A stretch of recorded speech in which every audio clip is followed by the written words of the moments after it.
Pertanian. Masyarakat Prancis masih bergantung kepada bidang pertanian pada abad ke-16. Kemewahan masyarakat masih diukur dari keluasan ladang yang dimiliki. Masyarakat masih lagi tinggal di desa berbanding di bandar. Petani masih lagi terikat dengan tuan-tuan tanah dan golongan bangsawan. Mereka juga masih mengerjakan tanah-tanah pertanian dalam sistem manor dan mempunyai kewajiban pada tuan-tuan. Contohnya tinggal di tanah kepunyaan tuan tanah, menguasakan tanah terutama pada musim menuai, membaiki jalan jika diminta oleh manor, membayar cukai hasil pertanian pada manor. Selain itu, petani menguasakan tanah pertanian menggunakan kaidah sistem tanah lapang atau open field. Petani kini digelar metayers. Petani tidak lagi menjadi hamba atau serf, ini menjadi penyewa tanah yang bebas, mengambil upah sebagai buruh. Ide dan pembaharuan Duke Sully banyak digunakan untuk memajukan pertanian di Prancis.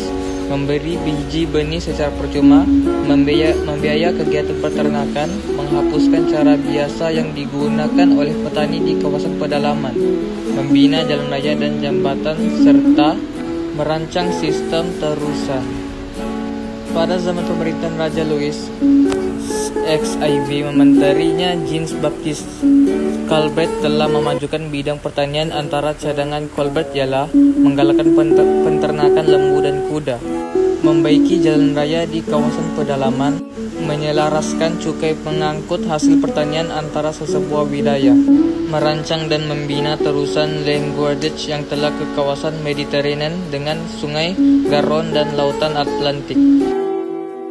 Perdagangan. Kepesatan perdagangan di Perancis dapat dilihat pada masa pemerintahan Raja Henry IV 1598 sehingga 1610. Raja Henry menubuhkan sebuah angkatan laut dengan pembelajaran di raja dan permulaan penggunaan angkatan tentara laut bagi melindungi perdagangan Perancis. Pada tahun 1620, Prancis membuka pertempatan di India Barat dan pangkalan di Chandernagore di timur India. Hubungan Prancis dan Spanyol semakin meningkat berbanding dengan negara lain di Eropa. Perkembangan tersebut hampir membawa pembukaan perdagangan di Laut Hitam pada akhir abad ke-18. Perluasan perdagangan luar yang diteroki pada zaman Colbert telah membuahkan hasil pada abad ke-18.